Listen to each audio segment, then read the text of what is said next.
پنکھے کچھ کم نہ کر، جی پنکھے کم کر لیں، کیا چیز پنکھے کولر بند کر.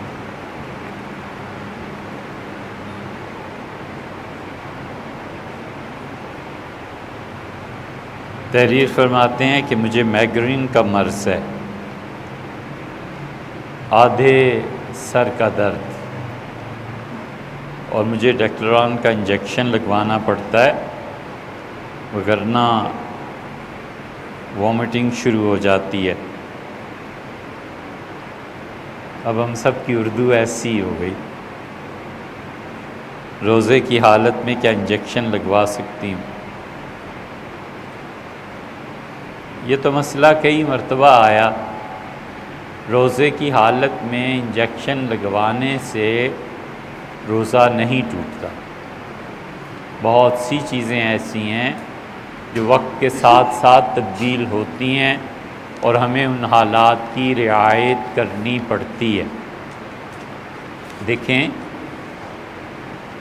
شاید تفصیل سے خیال آتا ہے کہ بیان کیا یا نہیں کیا، اگر کیا ہوا یاد ہوتا تو ہم نہ اسے ریپیٹ کرتے. جتنے بھی انسانی جسم میں قدرتی طور پہ اللہ تعالیٰ نے راستے رکھے ہیں، ان کے ذریعے کسی چیز کا اندر چلے جانا روزے کو توڑ دے، اصول کی بات. اور سانپ ڈس لے، بچھو یا اس طرح کی چیزوں سے روزہ نہیں ٹوٹتا. تو اس لیے فقہا اور بڑے اچھے اچھے مفتی ہیں، وہ اس پہ قیاس کرتے ہیں. دیوبند کا جو مکتبہ فکر ہے اور نقطہ نظر ہے، وہ اس میں وسعت اور گنجائش رکھتے ہیں، اور وہ کہتے ہیں روزہ نہیں ٹوٹتا. اسی طرح دیوبند کے مکتبہ فکر میں خود دو شاخیں، ایک ہمارے اساتذہ ہیں، وہ کہتے تھے کہ کان میں دوا ڈالنے سے روزہ ٹوٹ جاتا ہے. دوسری طرف دارالعلوم کراچی والے ہیں، وہ کہتے ہیں کہ کان میں دوا ڈالی جائے تو اس کا گلے تک پہنچنے کا کوئی راستہ ہے ہی نہیں. اس زمانے میں حکیموں نے لکھا تھا، لہٰذا روزہ ٹوٹنے کا حکم تھا، اور اس زمانے میں نہ وہ بات رہی نہ وہ چیزیں رہیں، تو لہٰذا ہم روزہ ٹوٹنے کا حکم نہیں دیتے. ہر طرف گنجائش، ہر طرف علماء ہے. ایک آدمی نہیں ڈالتا کان میں دوا اس ڈر سے کہ بعض فقہا نے یہ لکھا ہے، وہ احتیاط اور تقویٰ کی راہ اختیار کرتا ہے، بالکل ٹھیک ہے، لیکن اسے کوئی حق نہیں پہنچتا کہ اس کے گھر میں کوئی کان میں دوا ڈال رہا ہے تو لٹ لے کے پیچھے پڑ جائے کہ تمہارا روزہ کیوں ٹوٹ گیا بھائی، وجہ. اس طرح کی بہت مثالیں آپ کو ملیں گی، اور اللہ کا شکر ہے حضور اقدس صلی اللہ علیہ وسلم نے دو چیزوں کو امت کے لیے قیامت تک اللہ نے اس کے رسول صلی اللہ علیہ وسلم کا، ایک اجتہاد اور ایک تجدید. ہر زمانے میں ایسے علماء پیدا ہوتے رہیں گے جو دین کو نئے سرے سے زندہ کریں. پچھلی ایک صدی میں جو اس پہ غبار آ گیا تھا، جو اس پہ بری چیزیں شامل ہو گئی تھیں، غلط چیزیں آ گئی تھیں، مجدد کا مطلب ہی یہی ہوتا ہے کہ وہ دین کو نئے سرے سے تر و تازہ کر دے. اور ایک اجتہاد ہے. اچھی طرح یہ بات سمجھنی چاہیے کہ بہت سے فتوے جو میڈیکل کی بنیاد پر ہوتے تھے، جب میڈیکل تبدیل ہوا ہے، ریسرچ ورک تبدیل ہوا ہے، وہ فتوے بدل گئے.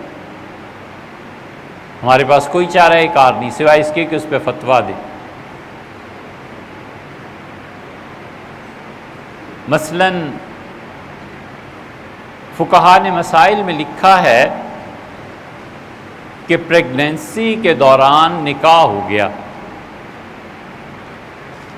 اب شوہر اس کے قریب نہ جائے. بنیاد کیا ہے اس مسئلے کی؟ اس کی بنیاد حکمت ہے. پرانے زمانے میں حکیم یہ کہتے تھے کہ اولاد جو ہوتی ہے، جب اس کا پروسیس شروع ہوتا ہے تو ان کے ہاں یہ بالکل تصور نہیں تھا کہ ایک ایگ ہے اور ایک یہ ہے سپرم ہے، اور ایسے ہوتا ہے اور ایسے ہوتا ہے. وہ کہتے تھے بچے کا وجود جو بنتا ہے وہ مرد سے بنتا ہے، تو وہ کہتے تھے کہ اگر اس حالت میں ہم اسے دوسرے شوہر سے قربت کی اجازت دے دیں تو بچے کے ناخن، بچے کے بال، فلاں فلاں فلاں یہ دوسرے شوہر سے بنیں گے، جبکہ اصل جو ابتدا ہوئی تھی وہ پہلے شوہر سے ہوئی تھی۔ یہ ایک تھیوری تھی، اسی پہ فتویٰ ہوتا رہا۔ اب اس زمانے میں کیا کہیں گے؟ اس زمانے میں کوئی بھی نہیں اسے مانتا۔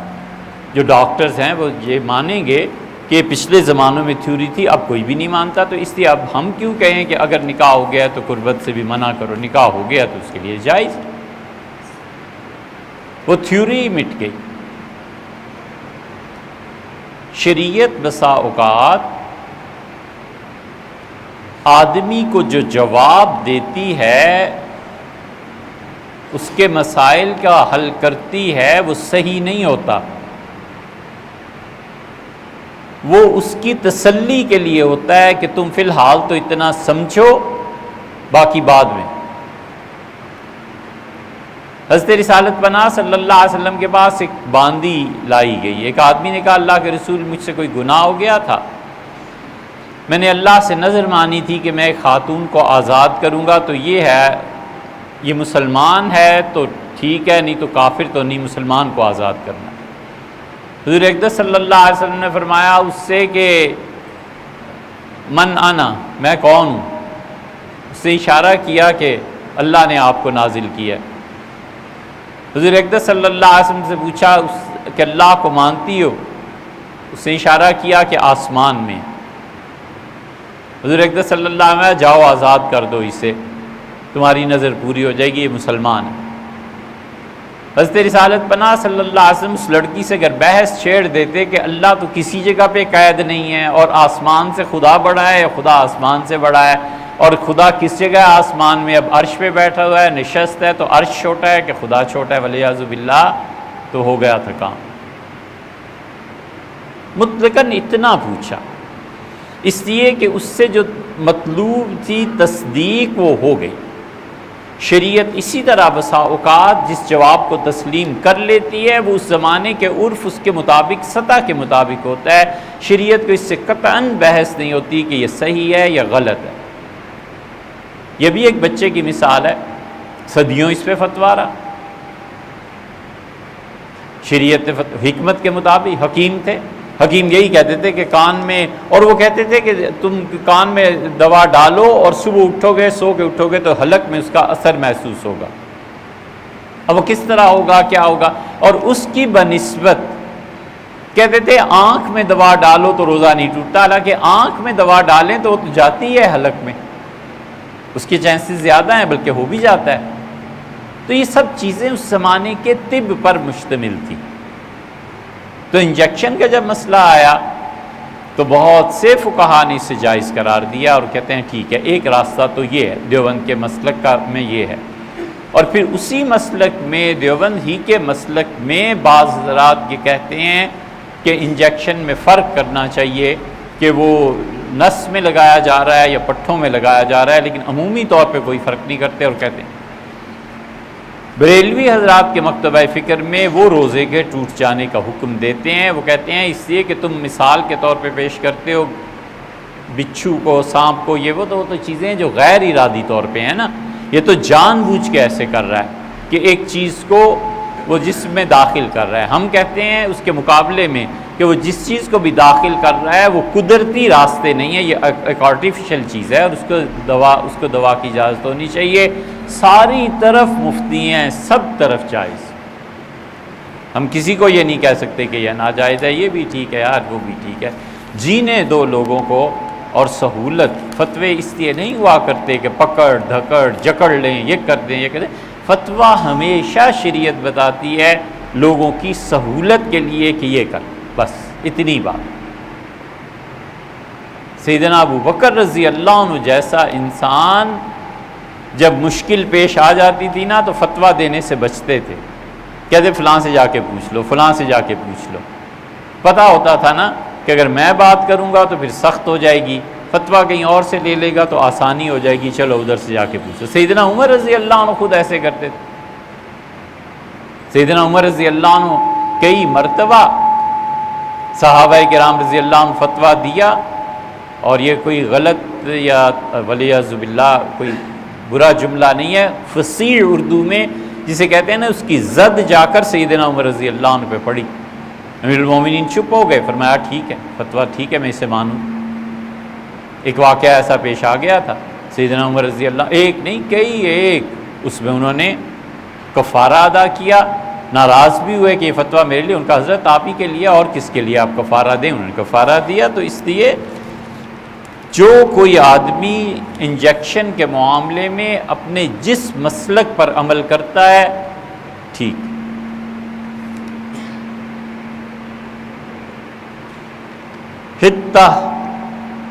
حتہ کا مطلب ہے جھاڑ دینا، حتہ کا مطلب ہے دور کر دینا، حتہ کا مطلب ہے کسی مرد یا عورت کے جسم پہ جیسے شاخ لے لی جائے درخت کی، گھنی شاخ، اس گھنی شاخ کو پھیر دیا جائے۔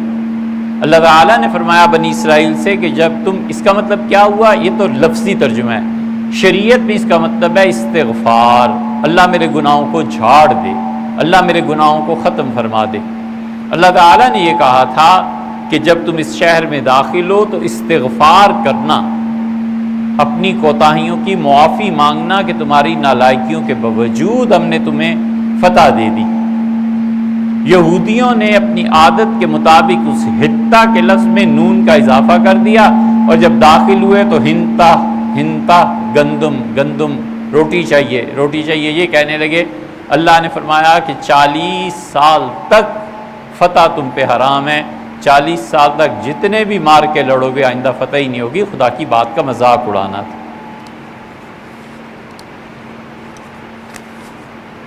بنی اسرائیل کا مطالبہ کہ اللہ تعالیٰ کو ہم دیکھیں گے، اس بنیاد پر تھا کہ نبوت کی تکذیب تھی۔ جب نبی آ کر کہہ رہا ہے کہ اللہ تعالیٰ نے یہ فرمایا ہے، سیدنا موسیٰ علیہ السلام آ کر کہہ رہے ہیں کہ یہ ہے، تو اب نبوت کی تکذیب جو اس نے کی انہوں نے کہ اچھا ہمیں بھی اللہ دکھاؤ، تو اللہ تعالیٰ نے پھر اپنا قہر نازل فرمایا۔ مسائل ہوتے ہیں 3 قسم کے، ایک وہ مسائل ہوتے ہیں جو انسانی عقل میں نہیں آتے اور نبوت انہیں بتاتی ہے، نبوت کی تصدیق اصل مسئلہ ہے، درمیان میں باتیں چھیڑتے ہیں۔ اصل اصول پہ جاؤ نا، نبی جھوٹ بولتا ہے یا سچ بولتا ہے، بات تو اتنی سی ہے بس۔ ایسے تمام مسائل جن میں نبوت پر اعتبار کرنا پڑتا ہے، عقل زیادہ دیر نہیں ساتھ دیتی۔ حضور اقدس صلی اللہ علیہ وسلم فرمایا معراج میں گیا تھا، یہ ہوا تھا، یہ ہوا تھا۔ اب یہاں سوائے نبوت کی تصدیق اور تکذیب کے تیسرا راستہ کسی کے پاس کیا ہے؟ کفار مکہ نے تکذیب کی تھی نا، انہوں نے کام نہیں مانتے، ہو نہیں سکتا۔ اچھا دروازے بتاؤ، کھڑکیاں، تو رسول اللہ صلی اللہ علیہ وسلم زندگی کے مشکل ترین لمحات میں سے ایک یہ تھا جب انہوں نے مجھ سے کہا کہ تم اگر گئے ہو تو ہمیں بتاؤ نقشہ کیسا تھا، تو آپ نے فرمایا یہ عقیل کا مکان ہے نا، پہاڑی پہ تھا، سامنے حرم میں بیٹھے تو سامنے نظر آتا تھا، اب تو وہ بھی حرم میں ہی شامل ہو گئے گا۔ آپ نے فرمایا فرشتوں نے بیت المقدس کو اٹھایا اور عقیل کے مکان کے اوپر لا کے معلق کر دیا ہوا میں، تو میں اسے دیکھ رہا تھا اور ان کے جواب دے رہا تھا۔ یہ چیزیں ہوتی ہیں، بلڈنگز کی حقیقت ہوتی ہے، بلڈنگ سے گزرتے ہیں نا آپ، اس کی صورت ہے، اس کی حقیقت بھی ہوتی ہے۔ کبھی کبھی نظر آتا ہے کہ اس کی حقیقت مر گئی، موت واقع ہو جاتی ہے تو اجڑ جاتی ہے۔ دروازوں کی حقیقت ہوتی ہے، یہ جو صاحب کشف لوگ ہوتے ہیں نا، وہ دیکھتے ہیں کہ دروازہ مر گیا، اب اس کی روح نکل گئی، تو نکل بھی جاتی ہے۔ رسول اللہ صلی اللہ علیہ وسلم کے لیے مکان کو شفٹ کر دیا گیا، یہ ہوتا رہتا ہے، بہت جگہ ہوتا رہتا ہے۔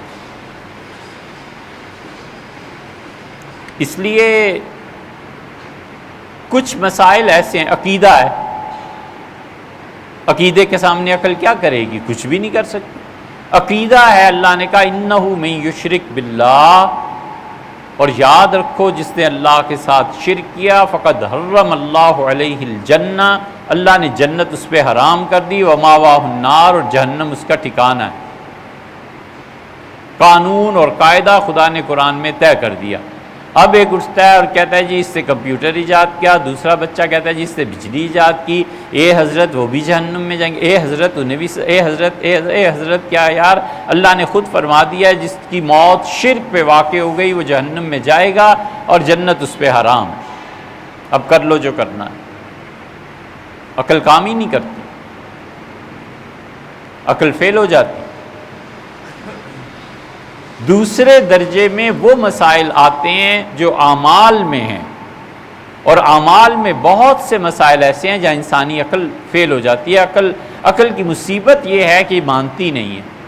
عقل چاہتی ہے کہ اس کی دلیل بیان کرو، عقل چاہتی ہے کہ جستجو کرے، پھر عقل کی سمجھ میں آتا ہے تو پھر کہتی ہے اچھا میں عمل کر لیتی ہوں، اور وہ بھی کبھی طوعاً اور کبھی کرہن۔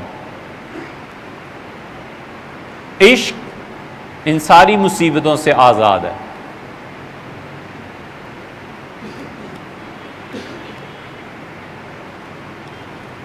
دست رومی محمل لیلا گرفت، بو علی سینا در غبار ناکا گم کرد۔ بو علی سینا عقل کے امام، لیلا کی اونٹنی جا رہی تھی اور اس کے غبار میں ہی گم ہے ابھی تک کہ اونٹنی کیوں چل رہی ہے اور کون اس پہ بیٹھا ہے اور یہ غبار کیوں اٹھ رہا ہے اور میرے لیے کیا حکم ہے۔ دست رومی محمل لیلا گرفت، رومی آگے بڑھا عشق کے زور پہ اور جا کر لیلا جہاں بیٹھی ہوئی تھی اس عماری کو جا کے پکڑ لیا، پہنچ گیا جہاں پہنچنا تب سے۔ عقل کا یہ عذاب ہے، عقل اس مقام پہ کچھ نہیں کر سکتی، وہاں بھی صرف نبوت کا اتباع ہے اور کچھ نہیں۔ حضور اقدس صلی اللہ علیہ وسلم نے فرمایا وفات سے پہلے کہ جاؤ اور مدینہ منورہ کے 7 کنووں سے پانی لا کر مجھ پہ بہاؤ۔ شدید بخار تھا، اتنا شدید کہ حضرت صفیہ رضی اللہ عنہ نے ہاتھ رکھا جس میں مبارک پہ تو کہنے لگی میری جان آپ پر قربان جائے، اتنا شدید بخار ہے۔ تو باقی بیویاں دیکھنے لگیں تو رسول اللہ صلی اللہ علیہ وسلم یہ سچ کہتی ہے، اسے مجھ سے ایسی محبت۔ صحابہ رضی اللہ عنہ کہتے ہیں ہم 7 کنووں سے پانی بھر کر لائے۔ تو یہ بات ٹب جو ہوتا ہے یہ بہت قدیم چلا آتا ہے۔ تو رسول اللہ صلی اللہ علیہ وسلم بیٹھ گئے تہمت باندھ کے اور فرمایا میرے سر پہ مشکیزوں کو الٹا کرو پہلے اور اس کے بعد ایک ایک کر کے اس کے سربند کھول دو۔ تو کہتے ہیں ہم نے ایک مشکیزہ ایسے الٹا کیا اور جو تنی لگی ہوئی تھی چمڑے کی اسے کھولا تو ٹھنڈا پانی رسول اللہ صلی اللہ علیہ وسلم گرنا شروع ہوا، پھر دوسرا، پھر تیسرا، پھر چوتھا، اتنا زیادہ کہ آپ پہ کپ کپی طاری ہوگا۔ اب بس کرو، اب بس کرو، مجھے چھوڑ دو۔ شدید بخار تھا، اور ایک یہ چیز بھی تھی کہ آپ پر کوئی جادو تو نہیں ہو گیا۔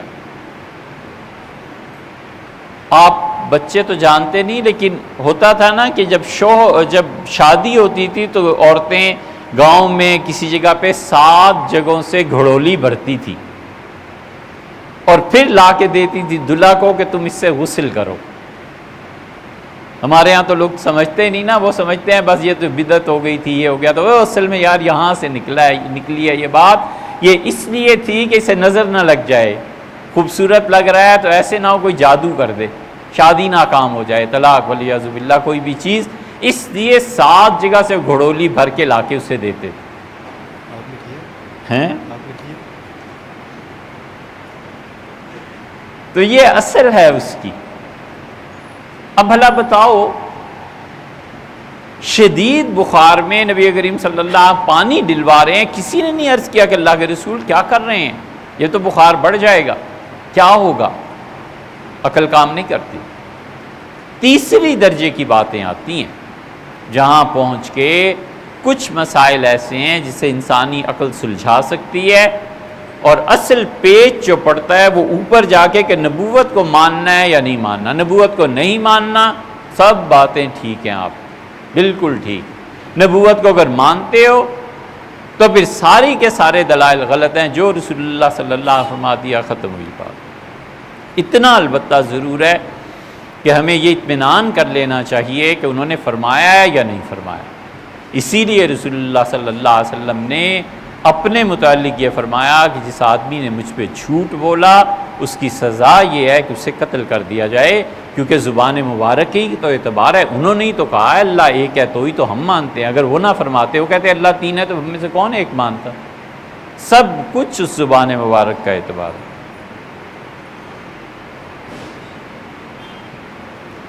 روزہ بچے جب بڑے ہو جائیں، جیسے 7-8 برس کے، تو انہیں رکھوانا چاہیے عادت کے اعتبار سے، تاکہ انہیں عادت پڑ جائے، اور پھر بالغ ہو جائیں تو فرض ہو ہی جاتا ہے۔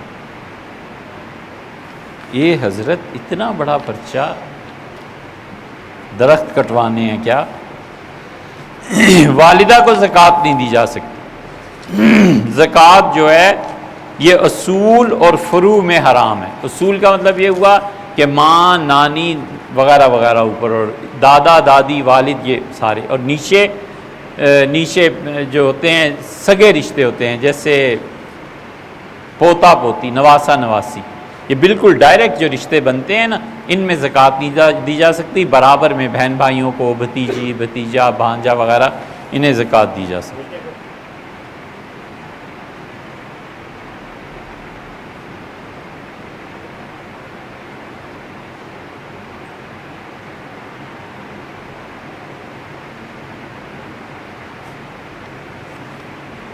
یہ سوجی کیا ہے؟ عالم برزخ کیا ہے؟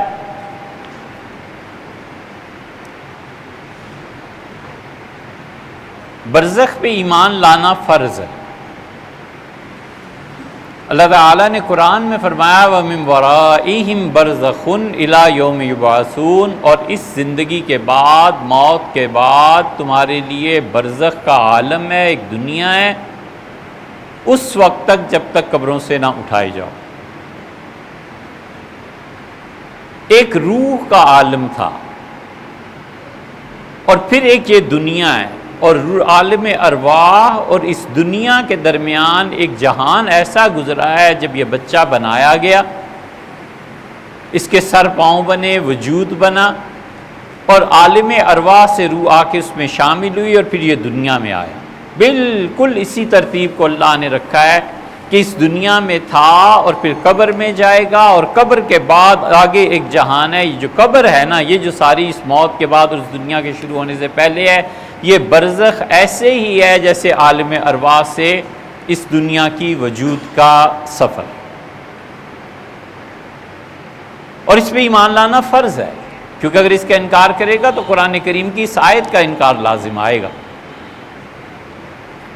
وہ برزخ کی جو دنیا ہے نا، وہ ہے در حقیقت بہت عجیب و غریب۔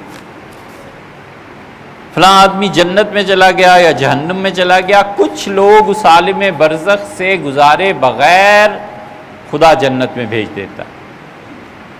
سورہ یاسین کے آغاز میں آتا ہے کہ اس سے کہا مالی لا اعبد الذی فطرنی والیہ یرجعون، مجھے کیا ہو گیا ہے، مت ماری گئی ہے، میں اپنے پروردگار پہ ایمان نہ لاؤں حالانکہ اس نے مجھے پیدا کیا، اور لوگوں نے اسے پکڑا اور مار دیا۔ قیل ادخل الجنہ، ہم نے کہا ابھی سے جنت میں لے جاؤ، ابھی سے جنت میں داخل کر دو۔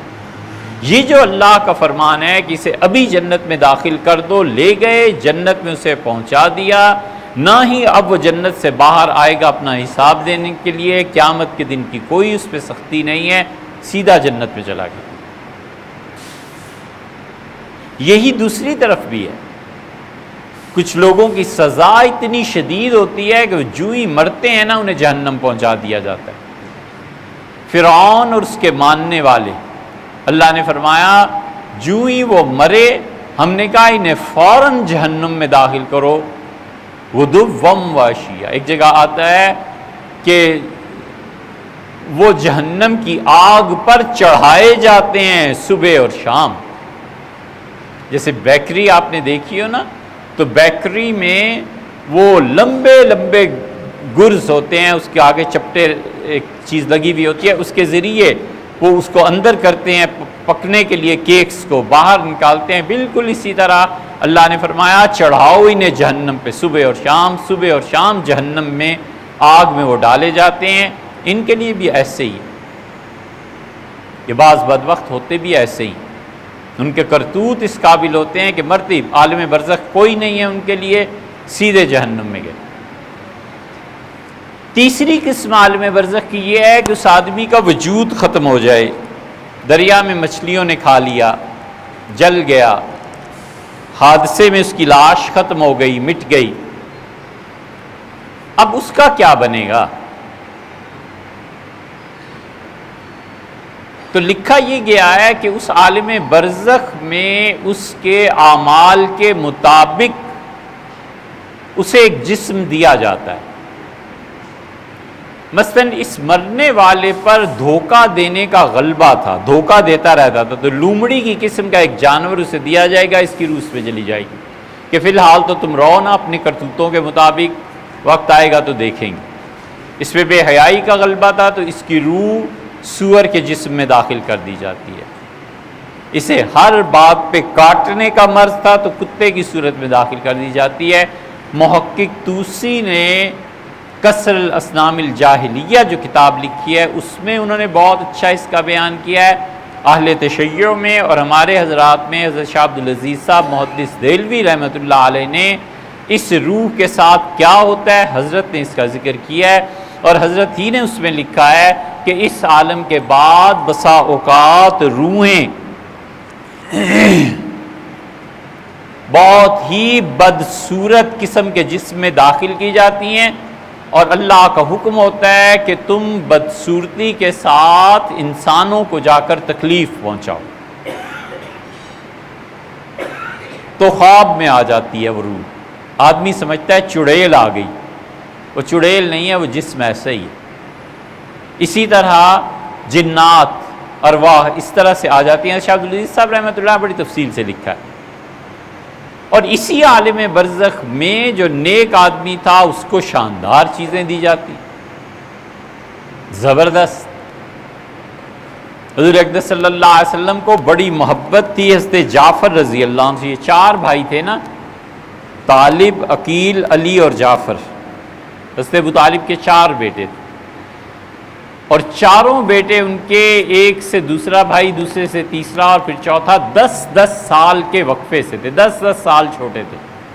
سیدنا علی رضی اللہ عنہ غالباً سب سے چھوٹے تھے۔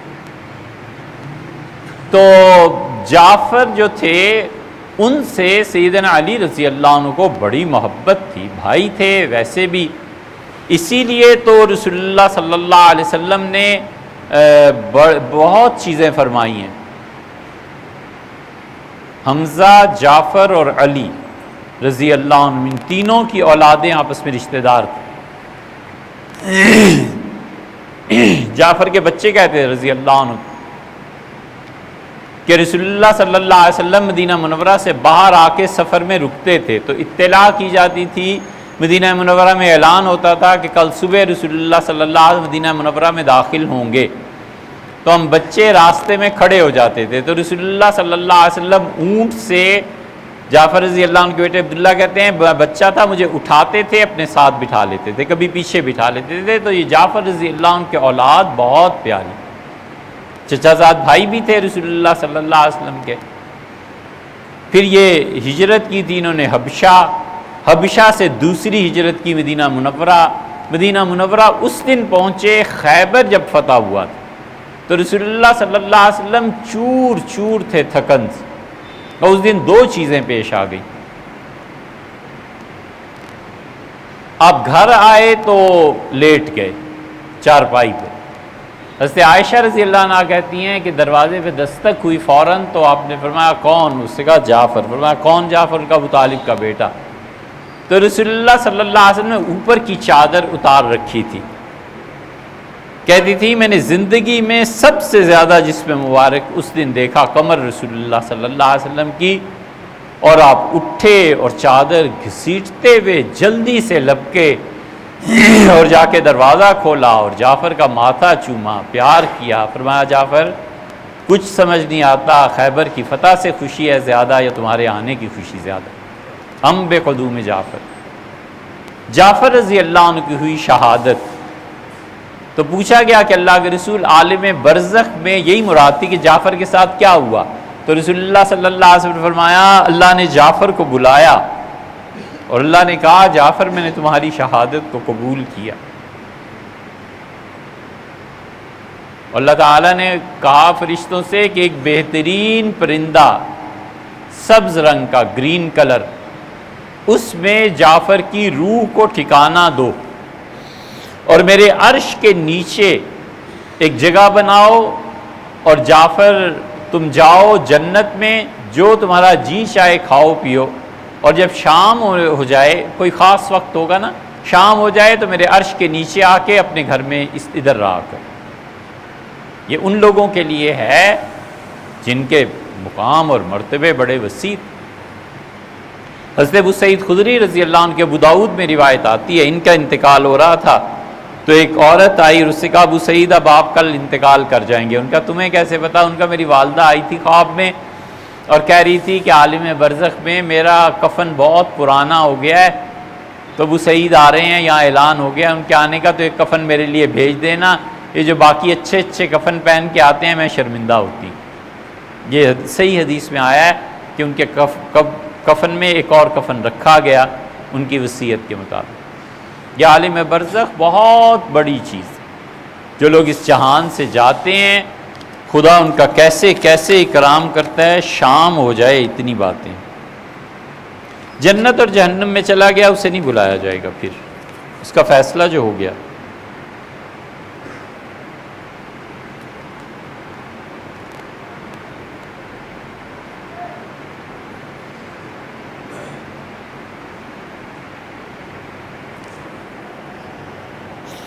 مالکی فقہا میں ایک بزرگ تھے، وہ ساری زندگی عقیدہ پڑھاتے رہے، مدرسے میں پڑھاتے تھے، عقیدہ پڑھاتے رہے. عالم برزخ میں جب پہنچے تو فرشتے آ گئے. فرشتوں نے کہا حضرت تمہارا آپ کا عقیدہ کیا ہے؟ انہوں نے کہا تمہارا ناس ہو 60 سال عقیدہ ہی پڑھاتا رہا ہوں اور یہاں بھی وہی مشکل پیش آئی کہ میرا عقیدہ کیا ہے. تو فرشتوں کی ایک جماعت ہے، ان کا نکلو یہاں سے، چلو، یہ ایسے ہی بخشا ہوا.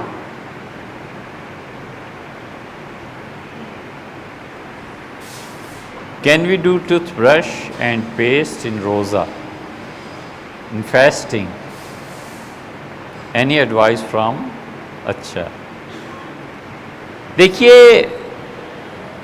مسئلہ یہ ہے کہ روزے کی حالت میں ذائقے کا کیا مقام ہے.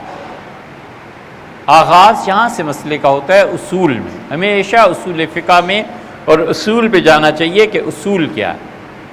وہ کہتے ہیں کہ ذائقہ ضروری ہے وگرنہ ظلم ہوگا تو اجازت ہے. نمک مرچ کوئی چیز ہلکی تیز کچھ ہو گئی تو گھر والوں نے سنانی ہے، فتنہ اور فساد کا اندیشہ ہے شوہر کی طرف سے، ساس کی طرف سے، فیملی کی طرف سے، تو اس کو چکھنے کی اجازت ہے تاکہ اس ظلم کو اپنے آپ سے ہٹا سکے. اور چکھنا جو ہے وہ نگلنا تھوڑا ہی ہے، تو زبان میں برڈز ہیں وہ چکھیں گے، زبان پہ رکھے اور تھوک دے. ذائقے کا دوسرا مقام یہ ہے کہ وہ قدرتی ہو. تو نیچرل جو ذائقہ ہوتا ہے اس پہ کوئی حرج نہیں.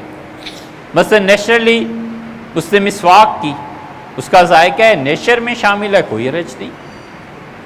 حضرت رسالت پناہ صلی اللہ علیہ وسلم بھی اور صحابہ کرام رضی اللہ عنہم بھی عصر کی نماز کے بعد بھی مسواک کرتے تھے، حالانکہ افطار کتنا قریب تھا. اس لیے نیچرلی جو چیزیں ذائقے میں آ جاتی ہیں اس کا بھی کچھ نہیں.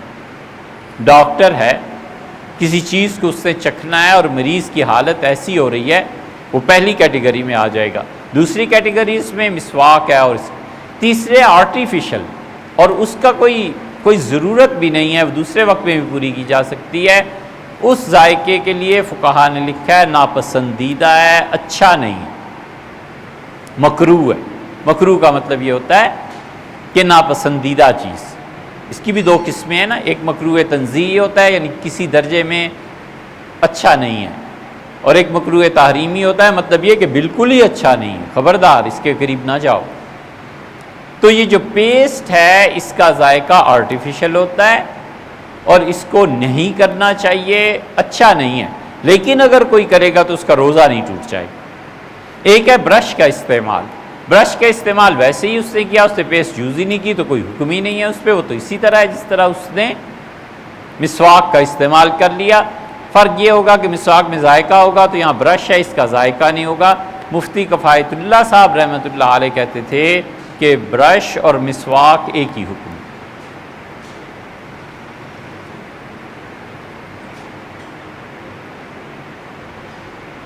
جلدی کیجئے، سوئے ہوئے تھے کیا؟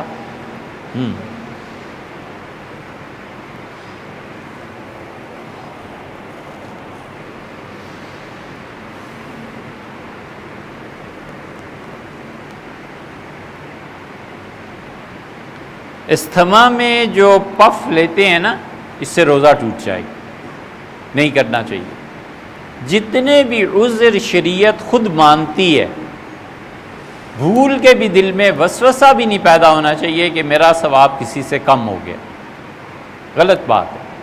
یہ اللہ کا فضل، اللہ نے جو انعام، جو مہربانی فرمائی ہے اور اللہ کی جو رحمت ہے، اس پر اعتماد نہ کرنے کے نتیجے میں ایسے وسوسے پیدا ہوتے ہیں۔ حضور اقدس صلی اللہ علیہ وسلم، جب کوئی آدمی بھول کے کھا پی رہا ہو تو مت منع کرنا اسے روزے میں، پتہ ہے روزہ ہے اس کا، اور اس سے گلاس اٹھا لیا اور پانی پی لیا، پی رہا ہے، رسول صلی اللہ علیہ وسلم مت منع کرو اسے، یہ اللہ ہی ہے جو اسے پلا رہا ہے اور اللہ ہی ہے جو کھلا رہا ہے۔ یہ کیا ہے؟ خدا کی رحمت ہے، خدا کی مہربانی ہے۔ ایک آدمی روزہ نہیں رکھ سکتا، شریعت اسے اجازت دیتی ہے، ٹھیک اسی طرح اسے ثواب ملے گا جس طرح روزہ رکھنے والے کو ملتا ہے۔ کیوں اللہ کی رحمت اور اس کی مہربانی پہ سے آدمی مایوس ہو جائے؟ اللہ تعالیٰ نے فرمایا والوالدات یرضعن اولادہن حولین کاملین، اور دودھ پلانے والیاں مائیں اپنے بچوں کو دودھ پلائیں 2 سال تک، 2 سال رمضان آئے گا۔ اور جو پریگننسی ہے وہ تیسرا سال بھی عین ممکن ہے اس کا کچھ حصہ آ جائے، عام طور پہ آ جاتا ہے۔ اللہ نے سب کو اجازت دی ہے کہ وہ روزہ چھوڑ دے۔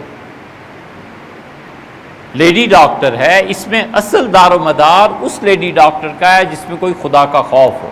ایک تو لیڈی ڈاکٹر ہے نا مادر پدر آزاد، کوئی دین مذہب کا خیال نہیں، اس کا نہیں، جس میں کوئی خدا کا خوف ہو، روزہ دار ہو، اللہ کو مانتی ہو، وہ اگر دیانتداری سے کہہ دے کہ اس بچے کے لیے، پریگننسی کے لیے یا آپ کی صحت کے لیے روزہ ٹھیک نہیں ہے، چھوڑ دینا چاہیے روزہ، اور اس روزے کے چھوڑنے پہ ایسا ہی اجر ملے گا جیسا رکھنے پہ ملتا۔ اور خدا نہ خواستہ کچھ ہو گیا بچے کو یا اپنی جان کو، اللہ کے ہاں سخت مسئلہ پیش آ جائے گا۔ اس لیے کبھی بھی اس پہ نہیں پڑنا چاہیے۔ اور وہ کہتی ہے روزہ رکھو، رکھ لے، روزہ نہیں رکھ سکی تو آئندہ جب سردیاں آئیں گی تب روزہ رکھ لیا جائے، کوئی حرج نہیں ہے، شریعت نے سب کو اجازت دی ہے۔ بالکل اسی طرح جو دمہ ہے اور یہ چیزیں ہیں، اس میں بھی شریعت نے اجازت دی کہ آدمی روزہ نہ رکھے۔ سانس کی بیماری ہے، اللہ فرماتا ہے لیس علی العامی حرج، نابینا آدمی کے لیے ہمارے احکامات وہ نہیں ہیں جو آنکھوں والوں کے لیے، ولا علی المریض حرج، اور مریض اگر ہماری اطاعت میں کچھ کمی بیشی کرتا ہے کچھ نہیں۔ یہ اتنی بڑی چیز ہے کہ مسافر اور مریض دونوں کے لیے رسول اللہ صلی اللہ علیہ وسلم فرمایا، اللہ بوجود علم کے پوچھتا ہے میرے بندے کا یہ عمل آیا نہیں، ہر ہفتے وہ یہ کام کرتا تھا، ہر روز۔ فرشتے عرض کرتے ہیں اے رب وہ سفر میں ہے، اے رب وہ بیمار ہے، تو اللہ تعالیٰ فرماتے ہیں اس کے لیے اتنا ہی لکھو، مجھے شرم آتی ہے اپنے بندے سے کہ اس نے صحت اور گھر میں ہمیں یاد رکھا اور اس کی بیماری اور سفر میں ہم اسے بھول جائیں، مجھے شرم آتی ہے اپنے بندے سے۔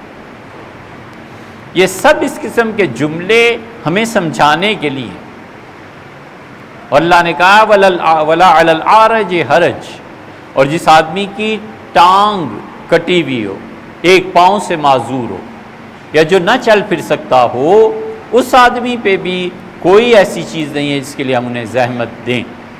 اسی لیے جن لوگوں کی عمر 60 سال سے بڑھ جاتی ہے انہیں شریعت کنسیشنز دیتی ہے۔ نواب صدیق حسن خان، انہوں نے پورا رسالہ لکھا ہے کہ کسی عمر کی آدمی کی عمر 60 سال کی جب ہو جائے تو رسول اللہ صلی اللہ علیہ وسلم نے کیا کیا کہا ہے کہ اسے کیا کیا چیزیں حاصل ہو جاتی ہیں، اور جب 80 سال کا ہو جائے تو مزید کنسیشن کیا کیا ہو جاتی ہے۔ یہ سب ہے ایسے. ایک سوال ہم سے بھی کسی نے پوچھا ہے کہ قضا کیا ہے. قضا اصل میں قاف زے اور عین، عربی زبان میں کہتے ہیں بادل کا ٹکڑا، سبیرہ بھی کہتے ہیں.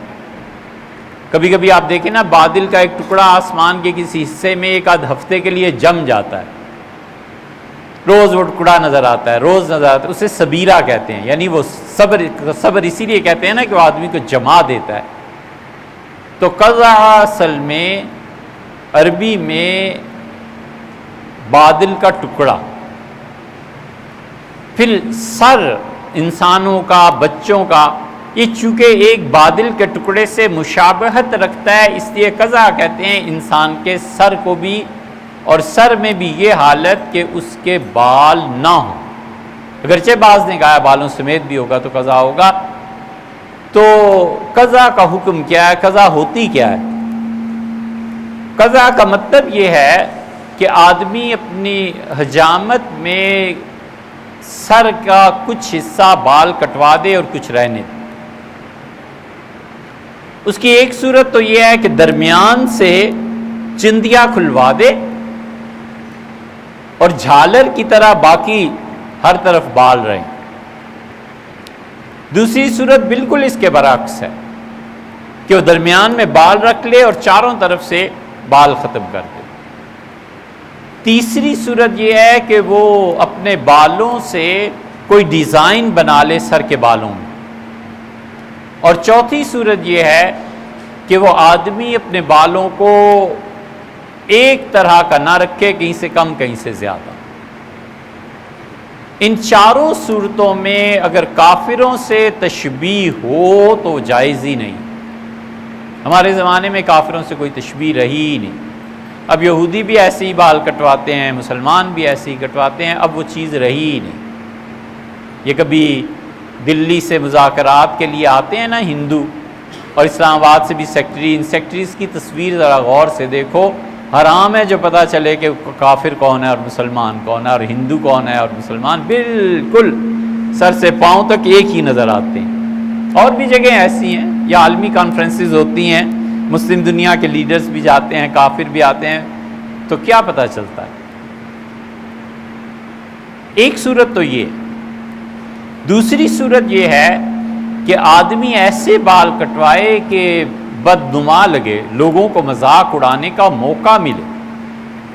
یہ تو بالکل حرام ہے، اس کے قریب بھی نہیں جانا چاہیے. افغانستان کے دیہاتی علاقوں میں جو پٹھان رہتے ہیں نا، یہ حج پہ کبھی آپ ان کی حالت دیکھیں تو درمیان سے چندیا کھلوائی ہوئی ہے، اور ایسی عجیب و غریب فقہا نے لکھا ہے کہ حالت احرام سے باہر آنے کے لیے 1/4 بال کٹوانے چاہیے نا، 1/4.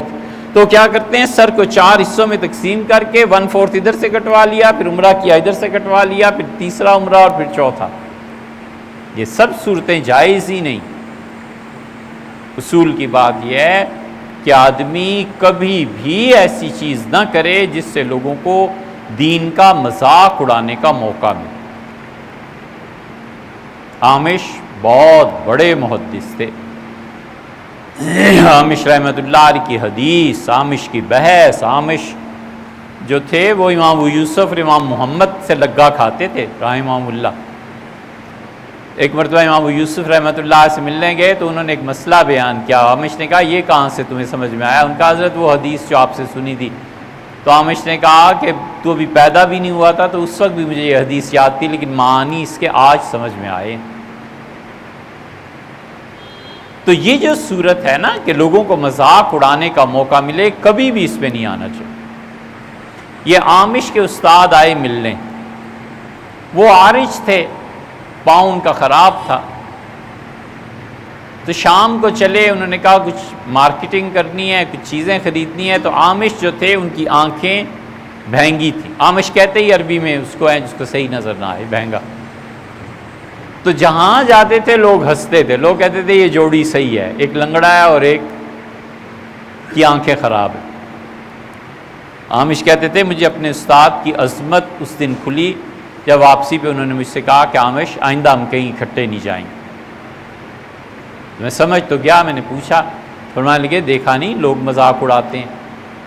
تو میں نے کہا حضرت لوگوں کا کیا ہے, وہ تو ہر بات کے ہی مذاق اڑاتے ہیں, ہمیں کیا منع ہے کہ اکٹھے نہ جائیں. تو انہوں نے کہا نہیں بیٹے, کبھی بھی ایسی بات نہیں کرنی چاہیے کہ جس کی وجہ سے لوگ اپنی حماقت سے گناہ گار ہوں. انہوں نے کہا بیٹے گناہ ہی نہیں, گناہ کا سبب بھی نہیں بننا چاہیے, ایسی حرکت بھی نہیں کرنی چاہیے کہ لوگ گناہ گار ہوں. تو قضا اس طرح کرانا کہ لوگوں کو ہنسنے کا موقع ملے, یہ بھی جائز نہیں. قضا کی تیسری صورت رہ گئی کہ درمیان میں بال ہیں اور اسے چاروں طرف سے کٹا دیا ہیں, جیسے آرمی والے کٹنگ کرتے ہیں ان کی.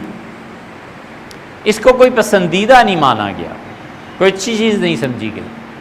حضور اقدس صلی اللہ علیہ وسلم کے سامنے اصل بات یہاں سے شروع ہوتی ہے کہ نبی کریم صلی اللہ علیہ وسلم کے سامنے لایا گیا تھا بچہ, کہ آپ اس کے لیے دعا کر دیں اور اس کو اپنا لعاب مبارک اس کے منہ میں ڈال دیں. تو رسول اللہ صلی اللہ علیہ وسلم نے فرمایا اس کی حجامت کیسے ہی ہوئی تھی کہ درمیان میں بال تھے اور چاروں طرف سے کم بال تھے, تو پوری گولائی میں کم بال تھے. تو آپ نے فرمایا کہ وترکو کلہ, اس کے سارے بال اتار دو, ضرور کلو, اور یا سارے کے سارے چھوڑ دو. اور پھر فرمایا یہ اس صورت کو نہ کرو, مجھے اچھی نہیں لگتی. رسول اللہ صلی اللہ علیہ وسلم نے کیوں فرمایا؟ اب یہاں آتا ہے مجتہد. اس لیے حدیث کو دیکھ کر ڈائریکٹ اس سے حکم لینا یہ ہر آدمی کے بس کی بات نہیں. ایک مجتہد ہے اور وہ کہتا ہے کہ رسول اللہ صلی اللہ علیہ وسلم کے زمانے میں مشرکین مکہ ایسے بال کاٹتے تھے, اس لیے آپ کو اچھا نہیں لگا, یہودیوں کی مشابہت تھی اس لیے اچھا نہیں لگا. دوسرا کہتا ہے نہیں یہ بات نہیں ہے, رسول اللہ صلی اللہ علیہ وسلم نے شرعی حکم بیان کیا ہے کہ ایسے بال رکھنا ہی نہیں. تیسرا کہتا ہے کچھ نہیں, کچھ چیزیں لوگوں کو اچھی لگتی ہیں کچھ نہیں لگتی. حضور اقدس صلی اللہ علیہ وسلم کو ایک جانور تھا لایا گیا کھانے کے لیے, حضرت خالد بن ولید رضی اللہ عنہ کا آپ شروع کیجئے. تو آپ نے فرمایا نہیں ہماری زمین میں یہ جانور ہوتا نہیں, اس لیے مجھے کھاتے ہوئے اسے کراہت سی ہوتی ہے. تو خالد رضی اللہ عنہ نے کھایا. اب وہ حلال جانور تھا نا, ان کے سامنے بیٹھ کے کھا رہے ہیں, خالد رضی اللہ عنہ کو نہیں روکا لیکن خود نہیں کھایا. تو انہوں نے کہا طبعی طور پہ کراہت ہوتی ہے. حضور اقدس صلی اللہ علیہ وسلم کو بعض چیزوں سے طبعی طور پر وحشت ہوتی تھی, کراہت ہوتی تھی. مثلا دودھ پیتے تھے اور کلی کر لیتے تھے, فرماتے تھے دودھ میں ایک طرح کی دسم چکناہٹ ہوتی ہے نا, بو ہوتی ہے, مجھے اچھی نہیں لگتی. حضور اقدس صلی اللہ علیہ وسلم نے رشتے کا پیغام بھیجا تھا. تو جب رخصتی ہوئی تو اس خاتون کے جسم پر ایک داغ تھا. حضرت رسالت مآب صلی اللہ علیہ وسلم کی پسندیدگی اور حسن میں جو معیار تھا یہ وہ معیار سے کم چیز تھی. تو آپ نے فرمایا میں ان کے قریب نہیں جا سکتا, میری طبیعت نہیں مانتی اس چیز. کوئی حرام تھوڑا ہی ہے. اب یہ تینوں مجتہد ہیں, تینوں اپنا اپنا فیصلہ صادر کریں. جو کہتا ہے حضور اقدس صلی اللہ علیہ وسلم کو طبعاً ایسی چیز اچھی نہیں لگی, وہ اجازت بھی دیتا ہے, وہ کہتا ہے آپ کریں, اب نہ حضور صلی اللہ علیہ وسلم دیکھنے والے ہیں نہ کوئی اور ہے, آپ کر سکتے ہیں. لیکن حنفی اس طرف نہیں گئے. دوسرے جنہوں نے کہا کہ رسول اللہ صلی اللہ علیہ وسلم نے اس لیے کہ وہاں یہودی اور یہ لوگ تھے مشابہت سے, اس طرف اب تک فقہا جاتے ہیں کہ اگر مشابہت ہے تو اسے چھوڑ دیا جائے. تیسرے کہ رسول اللہ صلی اللہ علیہ وسلم ایسی ادھوری چیزوں کو پسند نہیں کرتے تھے, حنفیہ اس طرف گئے ہیں. وہ کہتے ہیں کہ کراہت ہے, ناپسندیدگی ہے, لیکن بہت زیادہ نہیں. وہ کہتے ہیں گوارا کر لیا جائے گا, مان لیا جائے گا, لیکن اگر کوئی آدمی اس طرح نہ کرے تو پھر کیا کرے؟ رسول اللہ صلی اللہ علیہ وسلم اپنے بال برابر کے منڈواؤ, یہاں سے لے کے پیچھے تک سارے بال ایک ہی سائز کے ہونے چاہیے, یا پھر منڈوا دو اور یا سارے رکھ لو. یہ تینوں چیزیں جائز.